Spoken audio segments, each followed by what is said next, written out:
Dear student, a very good morning to all of you. As you know very well that we are discussing about the arrest of a person under chapter 5 from section 35 to section 62 of BNSS. In earlier video, we have already discussed a lot regarding to the section 35 subclause 1. In this video, we will carry on rest of the other section regarding to the arrest of a person. If you see at this diagram, then you will very easy summarize all the grounds of the arrest under section 35 सब class 1. अगर हम देखें तो विभिन्न chart के माध्यम से हमने बताने का प्रयास किया है कि किन किन एक साइट पे आपको पता चला है किन किन आधारों पर पुलिस ऑफिसर एक व्यक्ति को बगैर वारंट गिरफ्तार कर सकता है. 35 के सब क्लास 1 में पहले अगर आप ग्राउंड देखें तो cognitive offence committed in presence of the police officer, यानी साफ साफ लिखा गया है कि अगर कोई क्राइम जो है पुलिस ऑफिसर के प्रेजेंस में हो रहा है, यानी कि अगर पुलिस के सामने कोई व्यक्ति कोई ऐसा ऑफेंस करता है जो कॉग्निटिव ऑफेंस है, वैसे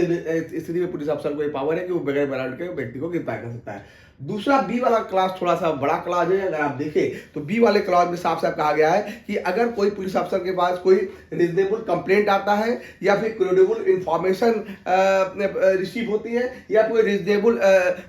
सस्पिशियन है कि किसी व्यक्ति ने कोई ऐसा कॉग्निटिव ऑफेंस किया है जिसमें उसे 7 साल से कम या अधिकतम 7 साल से ज़्यादा, चाहे विद फाइन और विदाउट फाइन कोई ऐसा पनिशमेंट है, तो ऐसे स्थिति में व्यक्ति को बगैर वारंट निम्न शर्तों पर गिरफ्तार. यहाँ पर कुछ कंडीशन बताई गई है. अब ये कंडीशन ये है कि अगर कोई रीजनेबल कंप्लेंट आई है या क्रेडिबल इंफॉर्मेशन मिला है या फिर रीजनेबल सस्पिशियन है कि उसने कोई ऐसा कॉग्निटिव ऑफेंस किया है तो कि जिससे कि उसको लगता है कि उसकी अरेस्ट निम्न कारणों से जरूरी है, यानी कि रीजनेबल कंप्लेंट आई है, किसी व्यक्ति के खिलाफ क्रेडिबल इंफॉर्मेशन है, रीजनेबल सस्पिशियन है कि किसी व्यक्ति को इसलिए गिरफ्तार किया जाएगा. क्यों? क्योंकि अगर जिस व्यक्ति ने अगर गिरफ्तार नहीं किया गया तो जिस व्यक्ति ने कोई ऑफेंस किया है वो आगे भी ऐसे ऑफेंस करेगा, इसलिए उसको गिरफ्तार करना जरूरी है. या फिर पुलिस को ऐसा लगता है कि अगर उस व्यक्ति को गिरफ्तार नहीं किया गया तो प्रॉपर इन्वेस्टिगेशन में वो सहयोग नहीं करेगा तो अरेस्ट कर सकता है. या पुलिस अफसर को ये लगता है कि आरोपी को अरेस्ट नहीं किया गया तो एविडेंस को टेम्पर कर देगा या उसको डिसअपियर कर देगा, या फिर वो सारे लोग जो इस मामले के फैक्ट और सर्कमस्टांस को किसी मामले के फैक्ट और सर्कमस्टांस को जानते हैं और पुलिस अफसर अधिकारी को लगता है कि अगर व्यक्ति को अरेस्ट नहीं किया गया तो वो उस व्यक्ति को कोर्ट में या पुलिस के सामने जाने से रोकेगा, तो ऐसी स्थिति में उस व्यक्ति को गिरफ्तार किया जा सकता है. या फिर लास्ट इसमें सेक्शन बी का लास्ट क्लॉज जो कहता है कि अगर पुलिस अधिकारी को लगता है कि अरेस्ट नहीं किया गया तो वो जब भी कोर्ट में बुलाया जाएगा वो हाजिर नहीं होगा, तो इन आधारों पर जो है वो पुलिस ऑफिसर किसी व्यक्ति को गिरफ्तार कर सकता है. बी थोड़ा बड़ा क्लॉज है. अगर आप सेक्शन सी को देखें 35(1) के सी को देखें तो सी में कहा गया कि पुलिस अधिकारी को अगर लगता है कि कोई ऐसा ऑफेंस है जिसमें कि 7 साल से ज्यादा की सजा है, यानी कि offence punishment more than 7 year, तो ऐसे या फिर आजीवन कारावास या डेथ की सजा है, तो ऐसे में व्यक्ति को बगैर वारंट को गिरफ्तार कर सकता है. नेक्स्ट है प्रोक्लेम ऑफेंडर के संबंध में कि अगर स्टेट अगर इस संहिता के अंतर्गत यानी कि बीएनएसएस के अंतर्गत या स्टेट गवर्नमेंट के द्वारा अगर किसी व्यक्ति को प्रोक्लेम ऑफेंडर की प्रक्रिया बताई गई संहिता के अंतर्गत अगर किसी व्यक्ति को प्रोक्लेम ऑफेंडर घोषित किया गया तो उसे गिरफ्तार किया जाता है बगैर वारंट के. या फिर स्टोलन प्रॉपर्टी, अगर किसी व्यक्ति ने कोई स्टोलन प्रॉपर्टी चुराई है या उसके पोजीशन में स्टोलन प्रॉपर्टी का होने का कोई भी आदेशा है तो ऐसे पुलिस अधिकारी ऐसे व्यक्ति को गिरफ्तार कर सकती है. या कोई obstacle to police officer to perform his duty, यानी कोई ऐसा व्यक्ति है जो पुलिस ऑफिसर को उसकी ड्यूटी परफॉर्म करने से ऑब्स्टैकल करता है, या अगर उसे अरेस्ट किया जा रहा है तो वो अरेस्ट या जुडिशियल कस्टडी से भागने का प्रयास कर रहा है, यानी पुलिस के कार्यों में बाधा डाल रहा है, तो ऐसी स्थिति में पुलिस अधिकारी उस व्यक्ति को गिरफ्तार कर सकता है बगैर वारंट. या फिर नेक्स्ट है जी, यदि आर्म फोर्सेस का कोई ऐसा व्यक्ति है जिसे आर्म फोर्स के अंतर्गत डिजर्टर घोषित किया गया है तो ऐसे व्यक्ति को पुलिस वारंट गिरफ्तार कर सकती है. या फिर offence committed outside of India, जो भारत में रहने वाले प्रत्येक व्यक्ति अगर भारत के बाहर किसी भी स्थान पर अपराध करते हैं, यानी भारत के बाहर कोई अपराध करते हैं तो जो भारत में अपराध के रूप में दंडित है, तो ऐसे व्यक्ति को जो है वो पुलिस बगैर वारंट के गिरफ्तार कर सकती है. नेक्स्ट है after punishment attendance in police station for address. तो सेक्शन आई में बताया गया है कि जो भी व्यक्ति ऐसे है जिसको जेल में सजा जो है वो भुगतने के पश्चात वो जेल से बाहर आए हैं और अंडर सेक्शन 394 सब क्लॉज 5 के अंतर्गत उसे रिलीज करते समय ये शर्त लगा दी गई कि वो अपने नाम उसके अपने एड्रेस को वो अपडेट करता रहेगा। यानी जो भी नियम शर्तें बताई गई उस नियम और शर्तें को पालन नहीं करता है तो ऐसे व्यक्ति को भी पुलिस बगैर वारंट गिरफ्तार कर सकती है। और जो लास्ट क्लास है arrest requisition from other police अफसर, यहाँ पर एक और पावर है कि जब कोई भी पुलिस अधिकारी जो है किसी दूसरे अपने समकक्ष पुलिस अधिकारी को कह सकता है कि वो अरेस्ट वारंट जिसके नाम से वो उस व्यक्ति को गिरफ्तार कर दे लिखित या मौखिक, तो ऐसे व्यक्ति को दूसरे व्यक्ति को भी पुलिस अधिकारी जो है वो गिरफ्तार दूसरा पुलिस अधिकारी जो है उस व्यक्ति को गिरफ्तार कर सकता है। यानी कि ए से लेकर अगर आप देखें ए से लेकर जे तक, again I will repeat here that कि ए में cognitive offence committed in presence of police अफसर, बी में रीजनेबल कंप्लेंट आई है, सी में ऑफेंस का पनिशमेंट मोर देन 7 ईयर्स है तो अरेस्ट करेगा, प्रोक्लेम ऑफेंडर है, स्टोलन प्रॉपर्टी है या पुलिस अफसर टू परफॉर्म हिज ड्यूटी है या डिजर्टर ऑफ आर्म फोर्सेज है, offence committed outside of India है या after punishment attendance in police अफसर इज नेसेसरी। इन तमाम ऐसे आधार है जिसके आधार पर एक पुलिस अधिकारी जो है वो किसी भी व्यक्ति को बगैर वारंट के गिरफ्तार कर सकता है। तो ये तो पूरा हम लोगों ने already discuss in earlier video section 35 sub clause 1 में अगर आप देखें तो सारी चीज़ों को हम लोग डिस्कस कर चुके थे और हम लोग इसको समराइज कर दिए हैं। अब आइए नेक्स्ट सेक्शन की तरफ मूव करते हैं। सेक्शन 35 का सब क्लॉज 6 ये कहता है कि क्योंकि अगर आप 6 को देखें तो जब भी व्यक्ति को किसी भी समय अगर नोटिस दिया जाता है और नोटिस में दिए गए शर्तों अगर पुलिस अधिकारी उसके पहले वाले 35 से लेकर 2 से लेकर 5 तक ये बताई गई थी कि अगर किसी व्यक्ति को पुलिस चाहे तो अरेस्ट नहीं भी कर सकती है, लेकिन अरेस्ट नहीं करेगी तो उसे नोटिस देगी और नोटिस में इस बात का उल्लेख होगा कि जब भी कोर्ट या पुलिस अधिकारी उसको अपने समय स्थान पर बुलाता है या कोर्ट अपने बुलाएगी तो उसको प्रेजेंट होना पड़ेगा। ये नोटिस में देता है। अगर नोटिस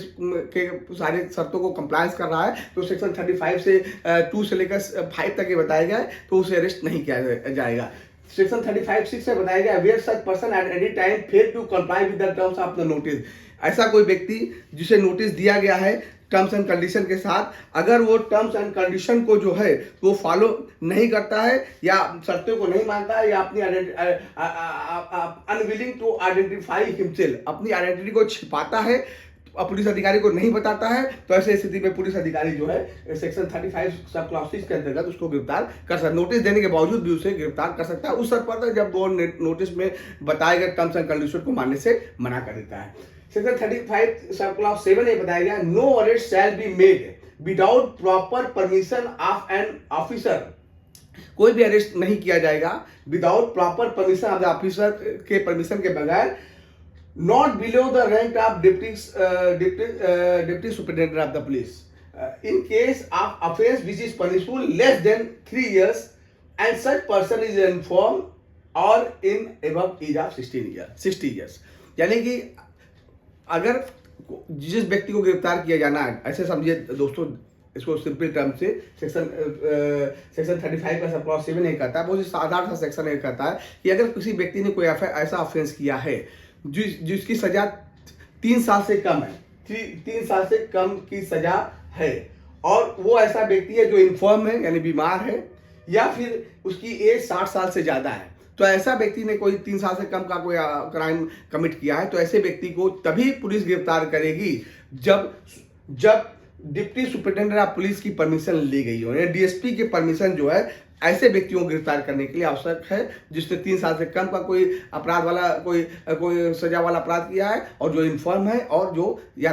इन्फर्म है या फिर जो है 60 साल से ज़्यादा का है, तो पुलिस जो है इस ऐसे व्यक्तियों की गिरफ्तारी के समय डिप्टी सुपरिटेंडेंट ऑफ पुलिस से परमिशन जरूर लेगी, अदरवाइज वो गिरफ्तारी जो है वो इलीगल होगी। अब आप नेक्स्ट सेक्शन से मूव करते हैं। Section 36 which talks about the procedure of arrest and duties of officer making arrest. यानी कि जब कोई व्यक्ति जब कोई पुलिस अधिकारी किसी भी व्यक्ति को गिरफ्तार करने जा रहा है तो उस गिरफ्तार करने का प्रक्रिया क्या होगी और पुलिस अधिकारी की ड्यूटी क्या होगी, इसके संबंध में सेक्शन 36 में बताया गया है। Every police officer while making arrest shall, यहाँ सैल का मतलब है कि हर स्थिति में वो करना ही पड़ेगा। कोई भी पुलिस अधिकारी जब भी किसी व्यक्ति को गिरफ्तार करने जा रहा है तो ऐसी स्थिति में उसे 3 चीजों का ध्यान रखना पड़ेगा। मोटा मोटी देखें तो 3 चीजों को बताया गया है। पहला है bear and accurate visible and clear identification of his name which will facilitate easy identification. यानी कि कोई व्यक्ति, अगर कोई पुलिस अधिकारी किसी व्यक्ति को गिरफ्तार करने जा रहा है तो उसे पहला है अपना ऑफिशियल ड्रेस पहनकर विजिबल और accurate and clear identification of his name, उसका नाम जो है वर्दी पहनेगा, उस वर्दी पर उसका जो नाम होगा और उसका जो डिग्नेशन होगा वो ऑलरेडी डिस्प्ले होगा, जिससे लोग ये आइडेंटिफाई कर सके। यहाँ पर लिखा हुआ है term which is easy identification, लोगों को बहुत आसानी होगी उससे पहचानने में कि वो पुलिस अधिकारी है और उसका डिग्नेशन क्या है, उसका नाम क्या है, ताकि लोगों को इस बारे में कोई कंफ्यूजन ना हो कि किसी अनाप शनाप व्यक्ति ने किसी व्यक्ति को पकड़ के ले गए। यानी पुलिस अधिकारी का आइडेंटिफिकेशन एक्यूरेट, विजिबल और क्लियर विजिबल होना चाहिए, ना कि कहीं छिपा के आप रखे हो अपना नाम और डिग्नेशन, साफ साफ सामने दिख रहा होना चाहिए। दूसरा है prepare a memorandum of arrest, जब भी गिरफ्तार करेगा पुलिस अधिकारी तो उसे जो है मेमोरेंडम ऑफ अरेस्ट भी बनाना होगा, जिसमें कि विच शैल, यहाँ शैल शब्द का प्रयोग है, which shall be attested by at least one witness. जो मेमोरेंडम ऑफ अरेस्ट बनाया जाएगा कि इस व्यक्ति को जिसका नाम पता या सभी चीजें डिस्प्लेड है उसे गिरफ्तार किया जा रहा है, तो एक विटनेस जो है, जो उसे कम से कम एक विटनेस का जो है उसका साइन लेना होगा। Who is a member of the family of the person arrested, वो व्यक्ति होगा जो उस परिवार का व्यक्ति होगा जिसे अरेस्ट किया जा रहा है, उसकी सिग्नेचर लेगा। या अगर वो व्यक्ति परिवार का सदस्य नहीं है, respectable member of a locality where the arrest is made, जिस लोकेलिटी में अरेस्ट किया जा रहा है उस लोकेलिटी का कोई भी सम्मानित व्यक्ति जो है इस मेमोरेंडम ऑफ अरेस्ट पर सिग्नेचर करेगा। यानी कि उसका परिवार का कोई सदस्य करेगा, वो नहीं है तो कोई भी रिस्पेक्टेबल मेंबर जो है वो करेगा। प्लस तीसरा है counter sign by the person arrested, जिस व्यक्ति को गिरफ्तार किया जा रहा है उस व्यक्ति के भी सिग्नेचर उसको उस पर कराए जाने चाहिए अरेस्ट मेमोरेंडम ऑफ अरेस्ट पर। और तीसरा एक और सब क्लॉज, यानी बी में 2 सब क्लॉज है 1 और 2 कि यानी एक विटनेस के सिग्नेचर होगा, विटनेस उसके परिवार का होगा। अगर परिवार का विटनेस नहीं है, कोई सदस्य नहीं विटनेस के तौर पर सिग्नेचर किया है, तो ऐसी स्थिति में कोई लोकेलिटी का रिस्पेक्टेबल मेंबर होगा, वो साइन करेगा और counter sign by the arrested person होगा। सेक्शन 36 का सब क्लॉज 3C ये कहता है इन्फॉर्म द पर्सन अरेस्टेड, जिस व्यक्ति को गिरफ्तार किया गया है उसे जो उसके unless the memorandum is attested bye A member of his family, अगर परिवार के सदस्य ने मेमोरेंडम ऑफ अरेस्ट पर सिग्नेचर नहीं किया है तो ऐसे व्यक्ति ऐसे अरेस्ट करते समय जो है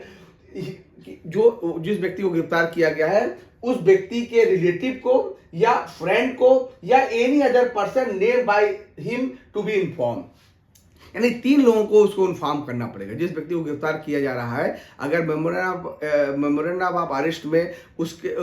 परिवार का कोई मेंबर सिग्नेचर नहीं किया है तो उस गिरफ्तारी की सूचना जो है या तो परिवार के किसी सदस्य को दी जाएगी, शैल यहाँ शब्द का प्रयोग है, दी जानी चाहिए पुलिस को अधिकारी के द्वारा। अगर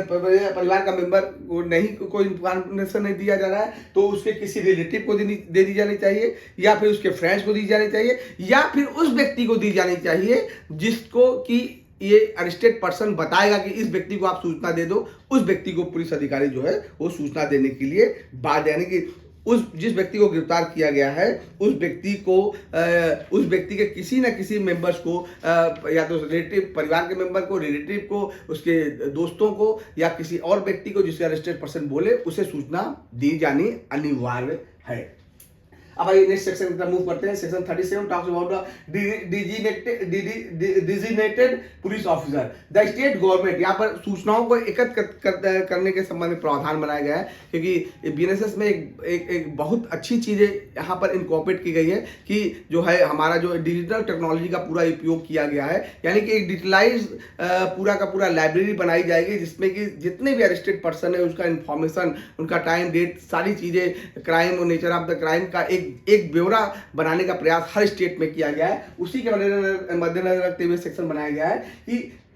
कि जो है स्टेट गवर्नमेंट शैल, प्रत्येक स्टेट गवर्नमेंट जो है करेगी, शैल मतलब करना ही होगा, establish A police control room in every district and state level, यानी कि डिस्ट्रिक्ट लेवल पर और स्टेट लेवल पर स्टेट गवर्नमेंट जो है एक पुलिस कंट्रोल रूम बनाएगी, यानी पुलिस कंट्रोल, यानी जहाँ के कंट्रोल किया जाएगा सारे डिस्ट्रिक्ट को और सारे स्टेट के सारे डिस्ट्रिक्ट को, या कंट्रोल रूम बनाया जाएगा। और उस कंट्रोल में क्या करेगा, डिजिटेड police officer in every district, यानी प्रत्येक डिस्ट्रिक्ट में और प्रत्येक पुलिस स्टेशन में, not below the rank of assistant sub SI rank से नीचे का कोई व्यक्ति नहीं होगा, यानी एसआई रैंक के व्यक्ति को जो है वो इस कंट्रोल रूम में बैठाया जाएगा। प्रत्येक डिस्ट्रिक्ट में और प्रत्येक पुलिस स्टेशन में एक एसआई रैंक के व्यक्ति को बैठाया जाएगा, जो क्या करेगा, who shall be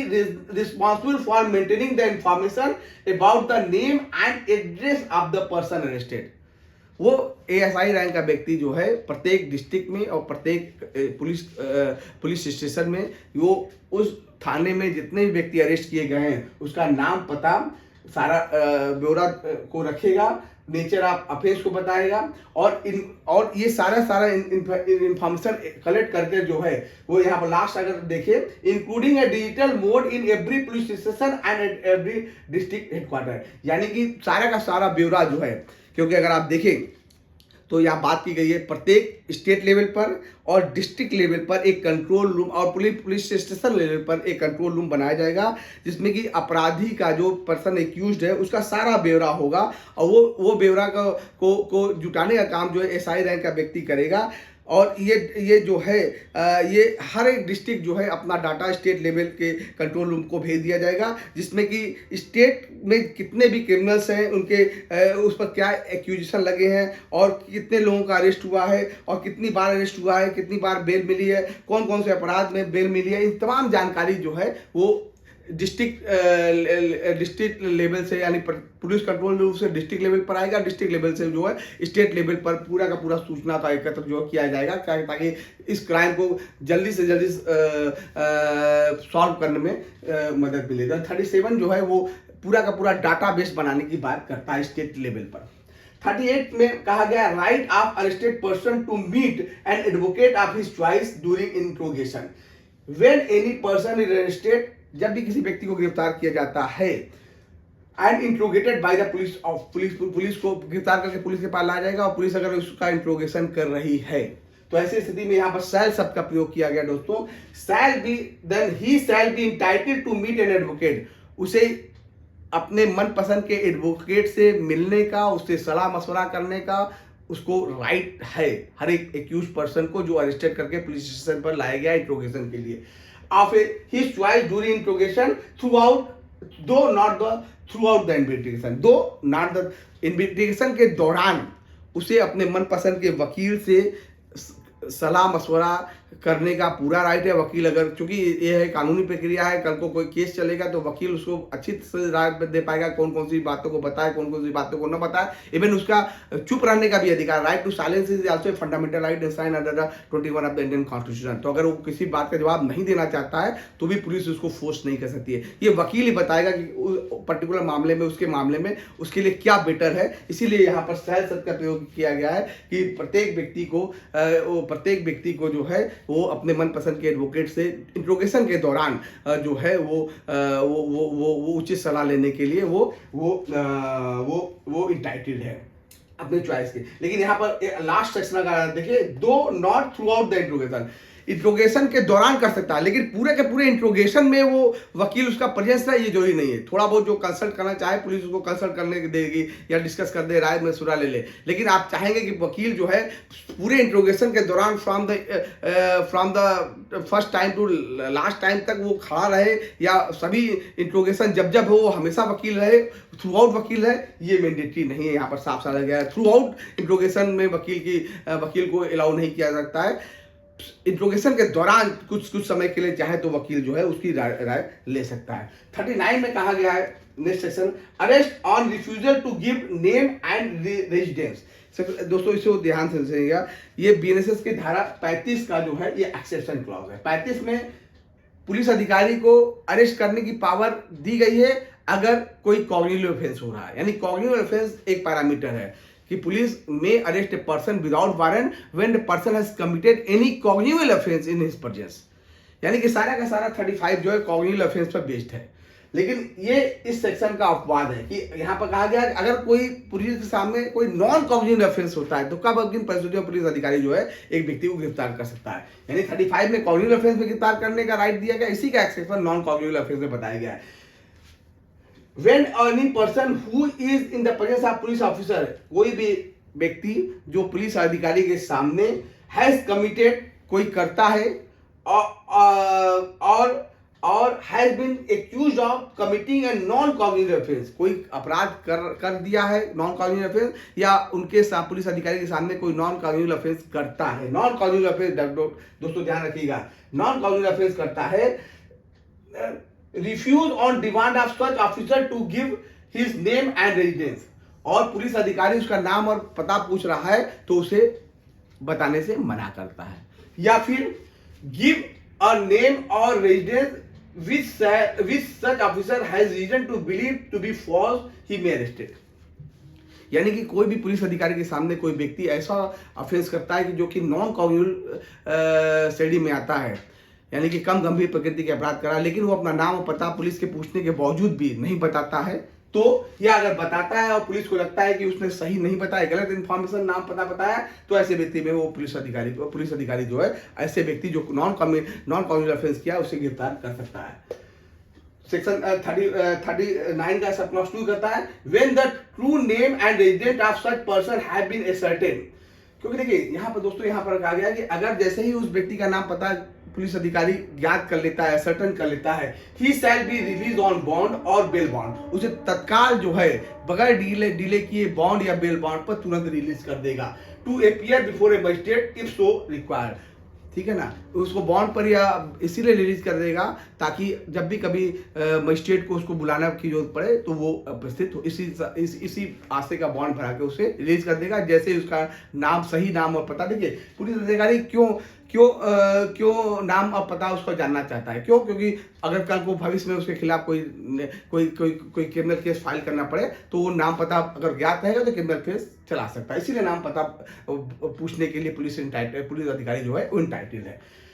provided class में कहा गया if such person is not resident in India, यानी कोई ऐसा व्यक्ति जो नॉन कॉग्निटिव ऑफेंस करता है, नाम पता नहीं बताता है और वो भारत का नागरिक नहीं है, और अगर the bail bond shall be secure bye security और सिक्योरिटी रेजिडेंट इन इंडिया। बहुत ही छोटा सेक्शन है कि अगर कोई व्यक्ति जो है जो नाम पता नहीं बताता है और वो जो है वो बेल बॉन्ड भर रहा है, अगर वो नाम पता बताने के कैटेगरी में, तो बेल बॉन्ड वही व्यक्ति भरेगा जो भारत का नागरिक है। अगर जो व्यक्ति भारत का नागरिक नहीं है वो बेल बॉन्ड नहीं भर सकता है, बेल बॉन्ड वही भरेगा जो भारत का नागरिक है, वही उसी व्यक्ति को बेल बॉन्ड बनाने का यहाँ पर राइट दिया गया है। क्योंकि यहाँ पर साफ साफ कहा गया है कि यदि वो व्यक्ति भारत का निवासी नहीं है या भारत में नहीं रहता है तो बेल बॉन्ड या सिक्योरिटी उस व्यक्ति से लिया जाएगा जो भारत का निवासी है। यहाँ थर्ड क्लास ये कहता है if the true name and resident of such person is not ascertain within 24 hours from the date of arrest. जिस व्यक्ति से जो भी व्यक्ति नॉन कॉग्निटिव ऑफेंस किया है पुलिस अधिकारी के सामने और वो अपना नाम पता नहीं बताता या नाम पता गलत बताता है और उसका 24 घंटे के भीतर उसका नाम पता पुलिस नहीं जान पाती है और न ही वो व्यक्ति if he fails to educate the bond और बेल बॉन्ड, ना ही वो व्यक्ति जो है बेल बॉन्ड फर्निश करने के लिए वो मनाही कर रहा है, तो ऐसे व्यक्ति में वो he shall be forwarded to the nearest magistrate having jurisdiction. तो ऐसे व्यक्ति में पुलिस अधिकारी को ये पावर है, यानी कि अगर आप पूरा का पूरा क्लॉज देखें तो ये कहा गया है कि अगर 24 घंटे के भीतर किसी व्यक्ति का नाम पता सर्टेन नहीं किया जा रहा है जो कि जिसने भी नॉन कॉग्निटिव ऑफेंस किया है, तो और ना ही व्यक्ति वो बॉन्ड फर्निश कर रहा है या फिर पर्याप्त सिक्योरिटी नहीं देता है, तो पुलिस अधिकारी जो है वो नियरेस्ट जुडिशियल मजिस्ट्रेट के सामने ऐसे व्यक्ति को प्रस्तुत कर देगा। Thank you very much.